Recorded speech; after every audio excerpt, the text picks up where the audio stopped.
Are you guys ready to see the origins of the titty twister? La Tatela del Diablo. Now, what does that mean?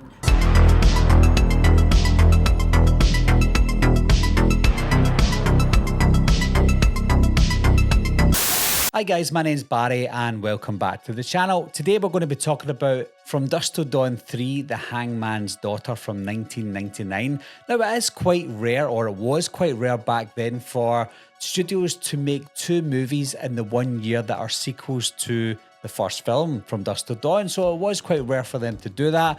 When you watch films like this, From Dusk Till Dawn 2 and From Dusk Till Dawn 3, sometimes you can't tell which one was directed first because they both came out at the same time. But the third movie, for some strange reason, felt like it was more connected to the first movie than the second film. This one takes us back 100 years to the formation of the Titty Twister. The Titty Twister bar was in the movie, but it wasn't called that at the time because it was set 100 years ago. But because it was set so long ago, I thought this one was going to be worse than the second movie. Now, the second movie is not good, but it has some sort of charm to it. Whereas this one, I was pleasantly surprised by this one. It's still a bad film in comparison to the first movie, but I feel like this one is a lot better than the second one. Now, one thing that this film does better than the second one, or two things, is we get to see the Titty Twister a lot more, even though it's not called that yet. But the film takes place predominantly in this bar, especially near the end of the movie. And we've got characters who appear in this one who also appear in the first movie, like, of course, Danny Trejo appears.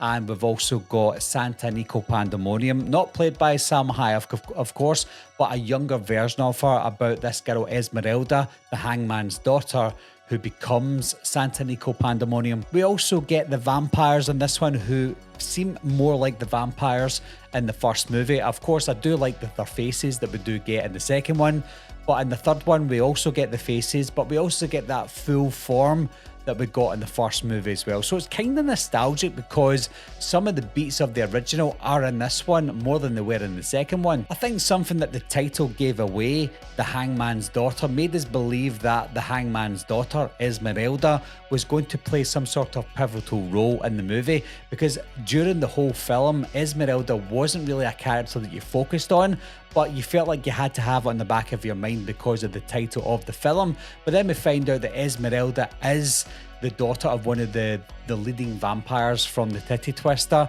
and then she becomes Santa Nico Pandemonium. So it wasn't a really big twist or anything when it happened. I was like, oh yeah, that's pretty cool, but it wasn't like mind-blowing because there was something there in our minds that she was going to be an important character. I mentioned this on social media quite a while ago, and I have to mention it here, guys. The main character in this was played by Michael Parks. Now, I had no idea, and I've even thought of this until this movie, but he is the spitting image of Bryan Cranston. He looks like Bryan Cranston.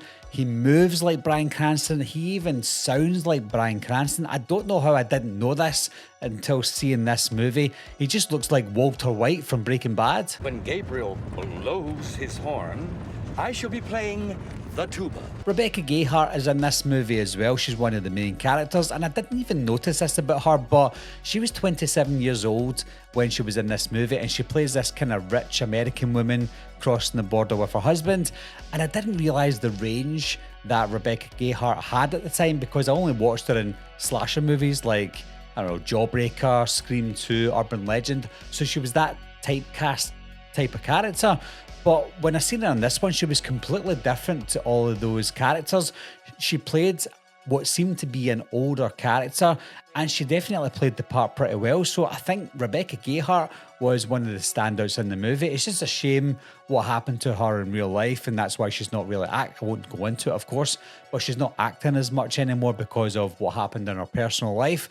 But if she was acting today more, then I think I would probably watch it because she has some range. There's something that I liked about the second movie was the camera angles and the way they shot the film. It was still pretty decent for a straight-to-video movie. Unfortunately for the third one though, despite having a better storyline and more connections to the first movie, the third one doesn't have any of that. The third one doesn't have any good CGI.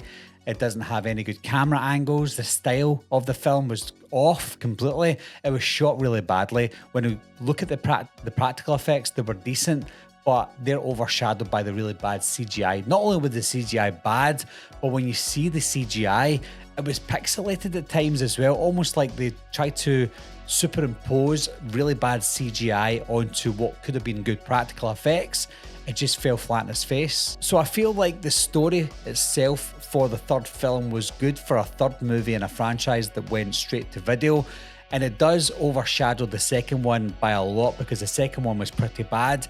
The story in the third one was good, but I feel like it's just because of that cheapness of the third movie, that's what lets it down, because the acting's good, the story's good, some of the characters are really well developed, but there's just something about how cheap it looks that just brings it right down. I genuinely feel that if they put a lot of money into this one and gave it a theatrical release, gave it better CGI, made it look better, I think this could have been a worthy prequel to the first movie, because when you see the end of this movie, when we find out that Santa Nico Pandemonium is there, she gets trapped in the titty twister and they close her in, it mimics the ending of the first film perfectly. So if this is how the first film begins, then I think it would have been decent, but because they didn't put a lot of money or effort into this movie, I think it just kind of gets lost in time. What do you guys think of the third movie though? Do you think it's better than the second one, or just as bad, or just as good, if you think it's good, as the second movie? And how does this movie compare to the first one? As always, guys, leave your comments down below, let me know what you think, and I'll talk to you soon. Meeting adjourned. I'll be right back. What are you waiting for, huh? Coming to get you, Barbara. Ever played in the cat? Someone's in the back!